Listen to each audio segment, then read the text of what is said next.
Session number 8 of Patanjali Meditation 101.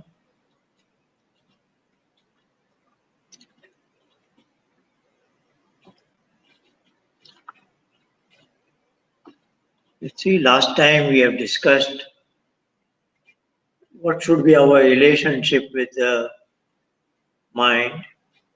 We have used the analogy of a chief executive who is assisted by his personal secretary, and meditation is like the chief executive who wishes to retire to his cabin after a few hours of work. The secretary very much facilitates it, and that is what requires a similar harmony with our mind. That is what is missing, and if we have that kind of relationship, then it should become very easy for us to go to meditation. And then we have looked at similar metaphor of mother and child, where we don't quite want to control our mind, rather we want to develop that harmonious relationship which is represented by mother's love and care. So of course we want to have an authority over our mind, but not in a controlling sense, more in a harmonious sense. Today we are going to, this is something very important, sleep and meditation, which we have devoted in the past also some time on it. Today we will look at it, what is called as sleep hypnogram. Sleep scientists do certain experiments with a subject going to bed in an experimental laboratory, and then a lot of number of wires are fixed on his brain, and small voltages that appear are picked up. So this is partly covered in page 37 to 43. And we will also look at practical aspect of how to ensure we have good sleep. Because sleep and meditation have strong one-to-one correlation. So better sleep means I will progress better in meditation. And as I progress in meditation, my sleep quality will also improve. Let's look at a common sleep diagram, what is called technically a sleep hypnogram, where we are seeing the brain activity in the y-axis. It is measured in terms of certain voltage, and the x-axis is the time. This is for a subject who goes to bed around midnight and has about 6.5 hours of sleep. So at the very start point, the subject is awake, and there is a horizontal line. That means the brain activity is unchanged for some 10 minutes or so, and then there is sudden drop like this. This feature is slightly different from what a common man would think. Common man would think that he goes to bed and there is a transition phase that he goes to sleep. It is a gradual process that he enters into sleep, what we call. Unlike that common sense belief, common person's belief, what the sleep scientists are telling us is, you are awake for a certain time and you still remain awake, and comes a moment that you are in sleep. So there is no gradual process that you enter into sleep. There is abrupt drop in your brain activity and then at that instant, before that you are awake, and soon after that, it's a small timed instant when you just suddenly go into sleep. And then it is so-called stage one. There are four stages, roughly 10 to 20 minutes duration. So let's look at this. Now the brain activity is at stage one. That is called non-rapid eye movement stage one, NREM. So in NREM, say this is for about 10-15 minutes, that the brain activity has stabilized. And in this duration, if somebody wakes up the subject, he will say that he's likely to say, I was dreaming, but he cannot recollect the dream.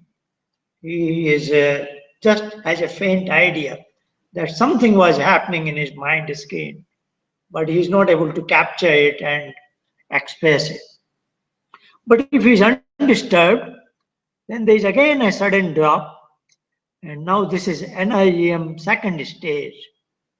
When the overall amplitude of brain activity has diminished quite, and if the subject, we wake him up at this time, he is less likely to say, I was dreaming or something. It is just less brain level at this point. If he is allowed to sleep further, then there is a NIM third stage, again 10 to 20 minutes duration. And here again the amplitude is still less. He is less likely to say that I was dreaming. The sleep quality is improving. There is less and less activity from NIM stage 1 to stage 2 to stage 3. And if further allowed to sleep undisturbed, is finally there is a stage 4. That is deepest sleep. It's also called delta sleep, corresponding to the fourth stage, because the Greek numbers are alpha, beta, gamma, delta. So this is also called delta sleep. This is the deepest sleep a common person can have. This is say about 30 minutes, 40 minutes. And then suddenly the brain activity increased. And now this is the red color. This is rapid eye movement, REM sleep. If, let's go back to the stage 4. If the subject is awakened here, then he will take some time to recollect where I am, because he was almost out of the world. This was very deep sleep. He will need some time to visualize his surrounding, etc., and will be quite disturbed also, because we have disturbed him in the deep sleep. This is the feature of delta sleep. And if he comes to this REM, this is rapid eye movement, which is in the red color. If the subject is, if we wake him up at this instant, again about 10 to 20 minutes duration, then he will be able to vividly describe the dream which he was having. So this is very much a dream stage, and he is able to recollect it and explain the details what was happening. So from sleep quality point of view, it is brain activity is at the highest level, though he is in the sleep. So this is not NIEM, this is called rapid eye movement stage. This constitutes one cycle. So this is another feature the common person is not quite aware of. We think we go to sleep and sleep for 6, 7, 8 hours as if this is one sleep phenomenon. But 6, 7, 8 hours of sleep constitutes certain sleep cycles which are repeating one after another. One sleep cycle is say about 100 to 120 minutes. So here probably he has about 4 sleep cycles. Here the subject has gone through some brief awakening 3 times. So this is not a very common sleep probably, but this is a particular sleep diagram of a particular subject. So we have seen 2 features here which are unlike the common perception. One is I go to sleep not through a transition, but in a very abrupt, at one instant I am in sleep. Secondly, our 6, 7, 8 hours of sleep is not one full phenomenon. It is constituting certain 4, 5 sleep cycles. If you slept 8 hours, you will say probably there were 5 cycles or 4 cycles. So let's look at it. And then after one cycle, it repeats, second cycle, third, and so on and so forth. So here we have described the nature of cycle number 1, which started with NIEM1, NIEM2, NIEM3, NIEM4, which is delta stage of sleep, then rapid eye movement sleep. This constitutes one cycle. Now the subject goes to the second cycle. Now here we see the NIEM1 is missing. He had straight away NIEM2, then 3 and then 4. Then it is coming back in a reverse manner, NIEM third, second, and straight away REM stage. And within REM, he has physically became awake. Probably he needed to go to the toilet or whatever it is. So these kind of features are seen. The point is to be brought here that after cycle 1 is most likely to have delta stage of sleep. So if you can recollect sometime, we go to sleep at say about 10 in the evening, 10 p.m. and somehow for some reason we wake up at midnight, and then it was out of delta stage 4, which was very deep sleep. And then we take some time to go into sleep. And if we take some time, then in the morning when we wake up, we notice that the later part of sleep was not as good as the first cycle. So this is what is exhibited in this diagram. In the cycle number 1, he had good time duration of delta stage. In second cycle, it is much reduced and it is totally missing in later cycles. So delta stage of sleep, if it is likely to be there, it is most likely in the cycle number 1 and then less likely in later cycles. So these are some of the features we are seeing in this particular subject cycle sleep hypnogram, which cannot be generalized, but it has so many features. It allows us to discuss few things, and that's what we have noticed. So one thing we notice is if this practitioner learns meditation, and with practice, if he has good quality meditation, which of course will take time, but eventually if he comes to that he has a quality of meditation which corresponds to this level of brain activity, fourth stage. And now that's what we were discussing when we said that with sleep and meditation together, I can ensure that I don't have residual mental fatigue and I stay away from stress. That's what we were discussing in session number 6. So this is what I meant there, that if I am practicing meditation well and in 20 minutes I capture this quality of relaxation, delta stage, then I have gained relaxation which otherwise I am likely to get in one sleep cycle, which is almost 1.5 to 2 hours. So 20 to 30 minutes of meditation can give you relaxation provided you have practiced it well and you are in deep meditation. then it gives you the quality, the mental relaxation which otherwise you gain in one entire sleep cycle. What that means is, this is, you will likely to see that you are not sleeping as many hours as you used to sleep, because your meditation practice brings that much of relaxation which you would otherwise get from one sleep cycle, which is 90 to 120 minutes long. And you are able to get that in 20 minutes, 30 minutes or so. So that is where, we have a time advantage. Of course, it takes time to go to that level, but once you are there, you can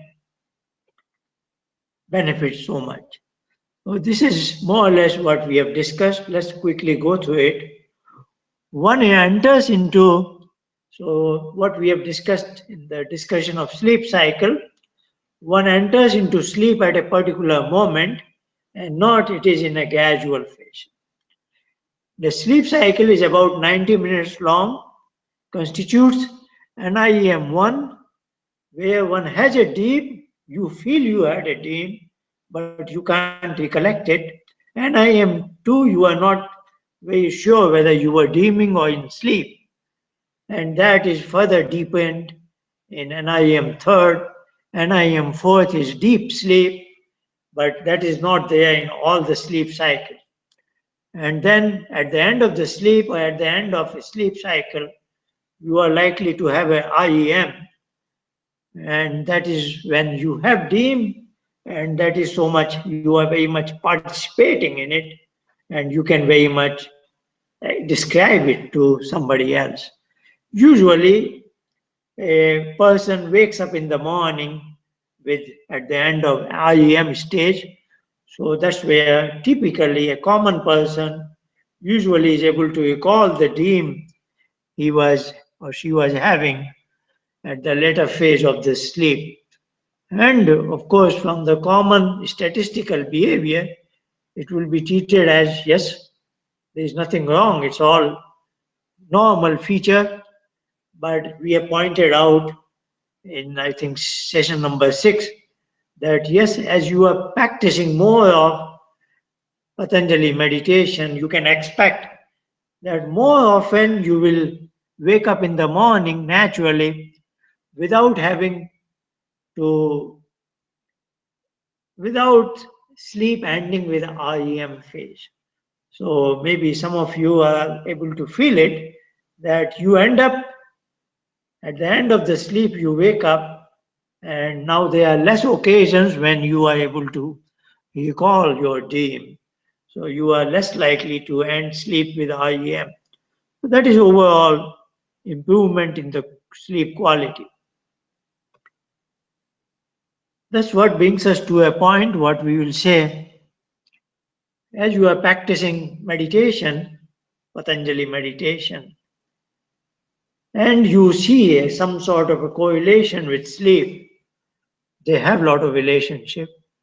So I want to suggest you, at the end of, when you end meditation sitting or at the end of your sleep, you kind of make a self assessment and make a mental note of it, so that this becomes a part of your daily habit.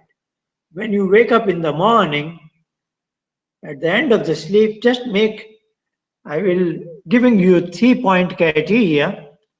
As you wake up, make a note of how easy it was to enter into sleep.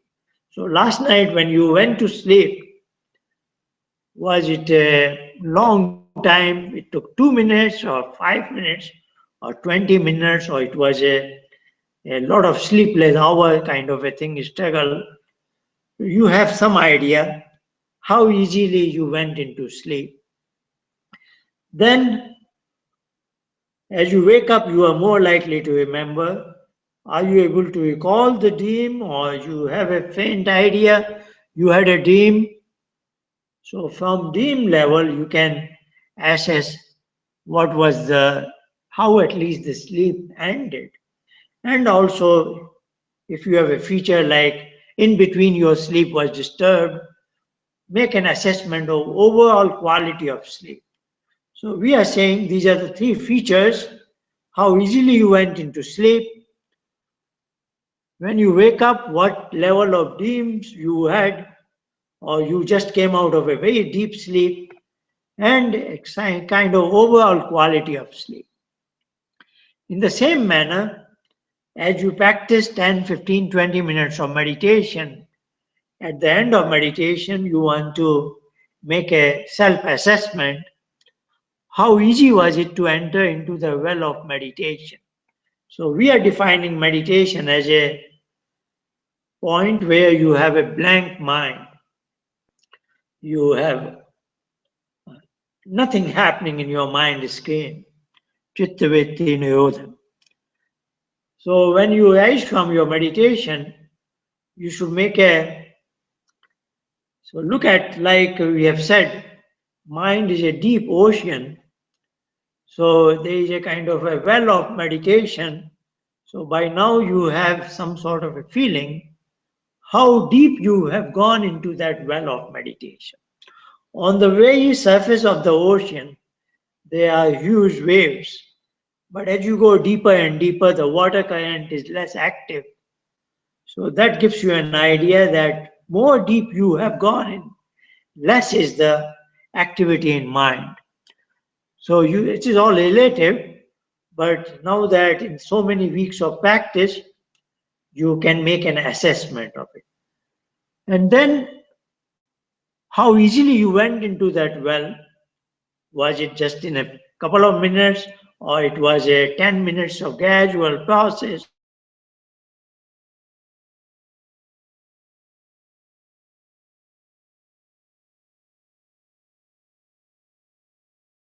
When you went into. And then how long did you remain there? 5 minutes, or half a minute, or 2 minutes, or even 5 to 10 minutes. So, you have an idea of what kind of progress you are making in meditation. And that way you can correlate how sleep is going through, what sort of a sleep quality you are going through, and what kind of meditation quality you are going through. As I have tried to say that there is no point in learning meditation but not having good night's sleep, because there is one-to-one correlation. And indeed, it is in our own interest that we have good sleep for our overall health and wellness. So sleep is very, very important. And if we have taken care of sleep well, if our sleep has improved, that will show its effect on meditation also. Both are interdependent. So this is something I want to share with you, what I call tips for good sleep. There is nothing very extraordinary here. If you go to internet, there are a lot of sources about how to have good sleep, and a lot of magazines and all, they have certain articles on this, is because this is relevant to every human being. So I have, just from my experience and what I have gathered from various sources, I list 10 items here. Let's go through it. It is very helpful if you have fixed time slot for sleep. If not 7 days a week, maybe at least 5 days a week. So that way your whole system that has a biological clock that gets tuned and it gets programmed. If you go to bed every day, or say 5 day a week at the same time, then it becomes a ritualistic thing and it's easier, because sleep is by definition your instruments of body and mind becoming inactive and try to obtain good relaxation. So, if you have been practicing the same bedtime, then the mechanism of body and mind get used to it and they find it relatively easy to go to sleep. Another thing is said, so to say, early to bed and early to rise. Because overall, meditation is trying to make us as a natural human being, and we want to be in harmony with the nature. So nature's design is day is to work and night is to sleep. And suppose I need 7 to 8 hours of sleep. Of course, I have option. I could go to sleep at say 10 p.m. and wake up say 5 a.m. So 10 to 5 is 7 hours sleep. Somebody can say, I prefer to go to bed late, say about 1 hour past midnight, 1 a.m., and wake up at 8 a.m. Again, it is 7 hours of sleep. But in the second case, when you wake up at 8 in the morning, it is already a daytime. So probably what is happening is you are sleeping when it is daylight in the external surroundings. So that goes slightly against the nature. Nature is trying to teach us to work in the day and to relax in the night. So when it is the dark night, it is more natural to be in sleeping mode. So it makes sense. And there are some research. They are saying, yes, 10 to 5 is also 7 hours of sleep, and 1 to 8 is also 7 hours of sleep. But you are more relaxed if you sleep 10 to 5 instead of 1 to 8. So when you are deciding about what should be your bedtime, you can take many factors in your mind. What are your commitments in the day, and so on and so forth. But this can also be what we are saying, trying to be in harmony with the natures can be also a factor in your mind. Once you have selected your bedtime, it makes sense that you have evening meal slightly, say 3 hours before bedtime. They suggest at least 2.5 hours of gap. So if 10 o'clock is your bedtime, it makes sense to be finished with your evening meal 6:30 or 7 latest 7:30, because the digestion of food is taking 3 to 4 hours. So if I go to bed and there is a lot of activity in my abdomen, a lot of blood is drawn there to process the food I have eaten in the evening, then that is also a kind of activity level in the whole system through the brain, etc. So by definition, we want to be in sleep. We want to minimize the overall activity level in our body and mind and brain, etc. But late food in the evening makes my system work. So I have to be slightly considerate about it. This is my personal thing, a glass of warm milk about an hour before bedtime.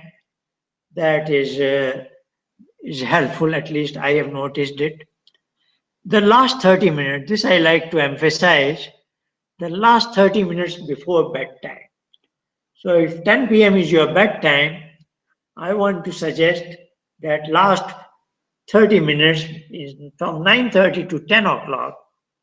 We want to minimize our intellectual activity, because nowadays in modern times, until the bedtime, or there are people, young people, who even carry their smartphone in bed and they are doing all kinds of thinking. They are checking emails or texting. There are all kinds of things are going on very much until the bedtime. So your mind is functioning until the bedtime, and then you suddenly want to go to sleep with a hyperactive mind. That is not quite harmonious with your mind. So the suggestion is last 30 minutes you want to gradually unload your mind and minimize your mental activity, so that as you go to bed you are going more or less with empty mind. So it is not that you don't do those things which are important. You can and you must do those things, but you can plan it so that, say, in this particular case, 10 p.m. is your bedtime.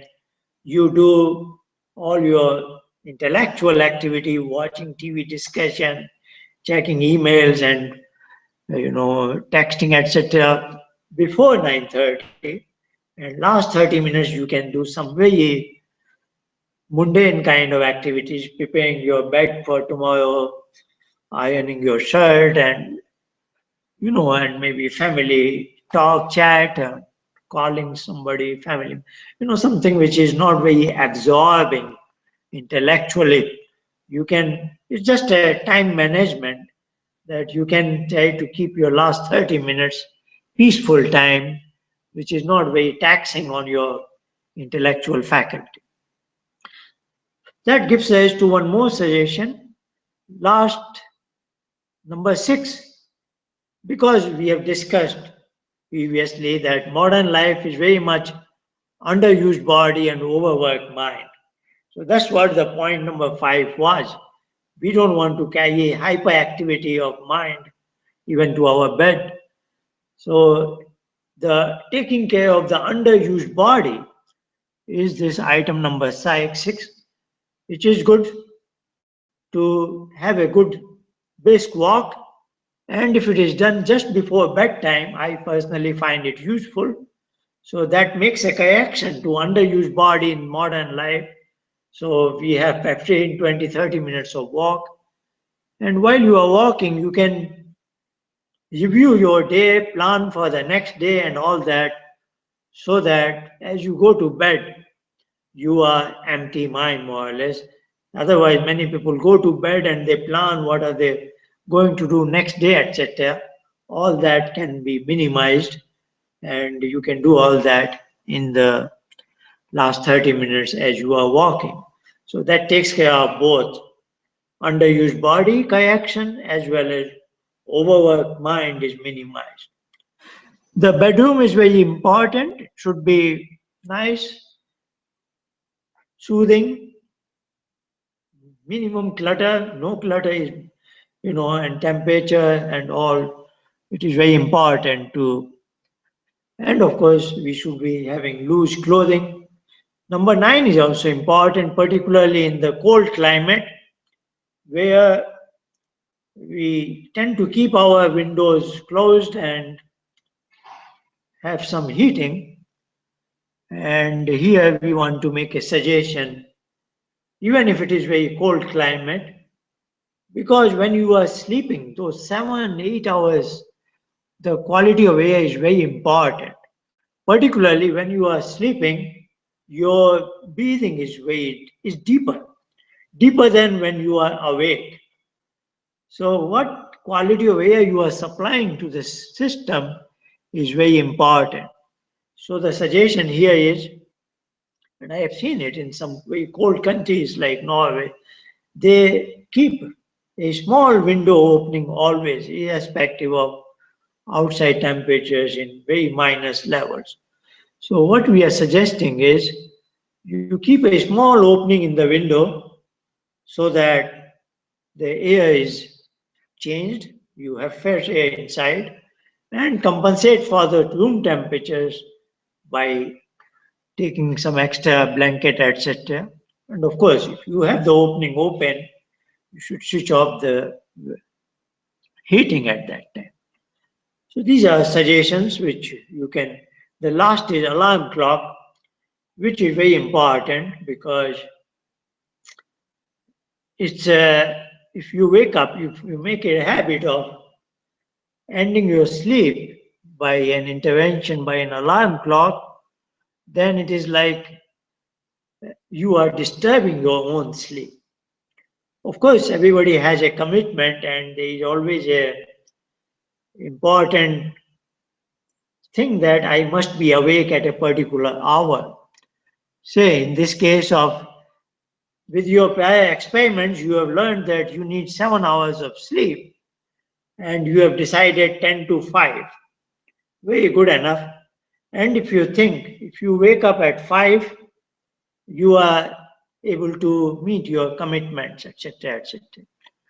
And if you are a regular practitioner of meditation, then we want to give a due importance to this wonderful gift of nature, namely good night sleep. So we don't quite want to disturb the sleep by any external intervention. So I want to suggest something like with experiment, you can find that what is the time to go to bed so that you naturally are awake at certain time that you have yourself decided, say 10 to 5. And if there is a slight buffer, then I will say don't put your alarm for 5 a.m., maybe 5:15 a.m., and then your biological clock gets used to it. And I can very much, I think, for a meditation practitioner, it should become quite natural with time that very naturally you will wake up after 7 hours of sleep, whatever is your sleep requirement. So what I am saying is you do set an alarm so that you don't miss your, but it should be slightly later than when you are naturally being awake so that you don't miss your commitments, and hopefully you are not letting the alarm disturb your sleep. You should find a optimum solution to that. So that's where we are. We want to now go for, as is our practice, devote some 15 minutes to meditation.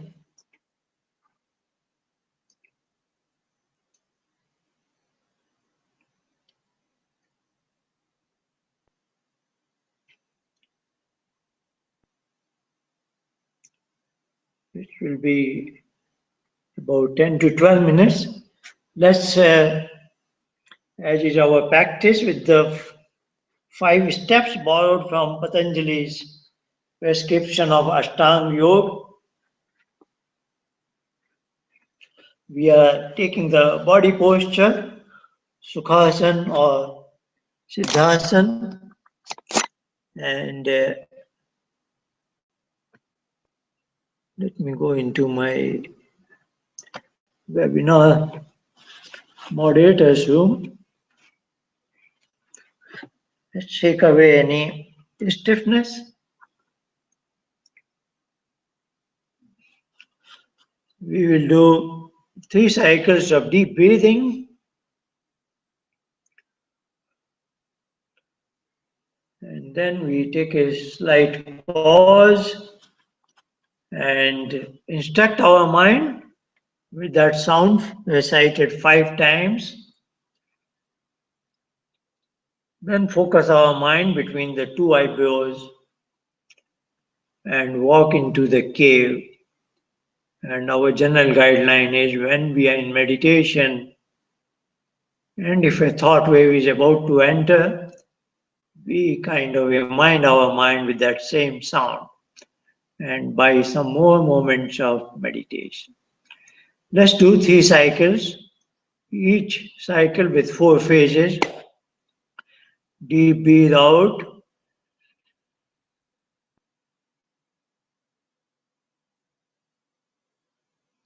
hold the breath out,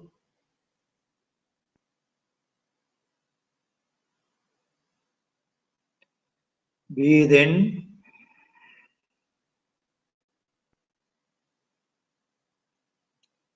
hold the breath within,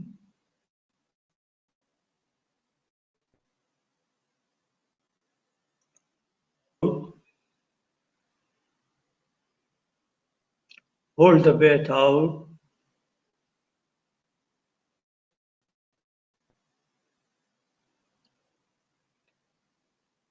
breathe in,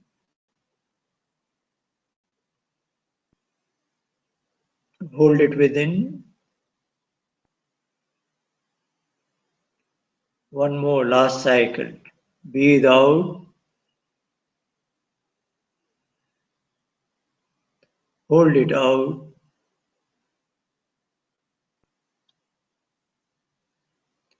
breathe in,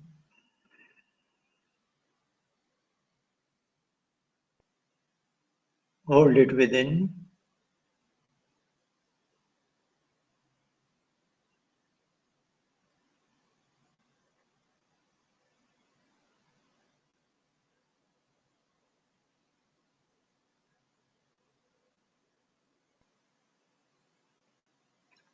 Let's recite that sound 5 times together. Oh.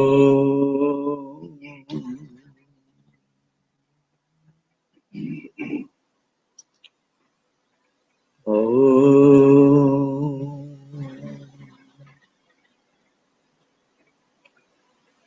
Oh.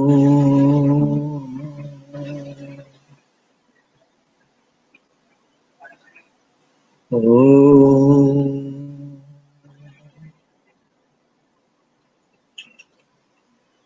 Oh.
Can gradually open our eyes and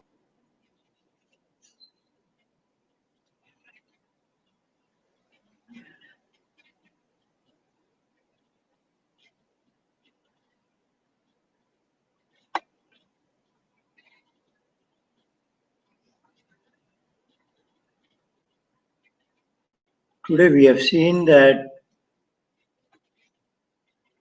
further benefits include, as we practice meditation, deeper sleep with less dreams. And we have reduced sleep hours that gives edge to time advantage also. So that's where we can end this session number 8. Thanks for your attention. See you next week.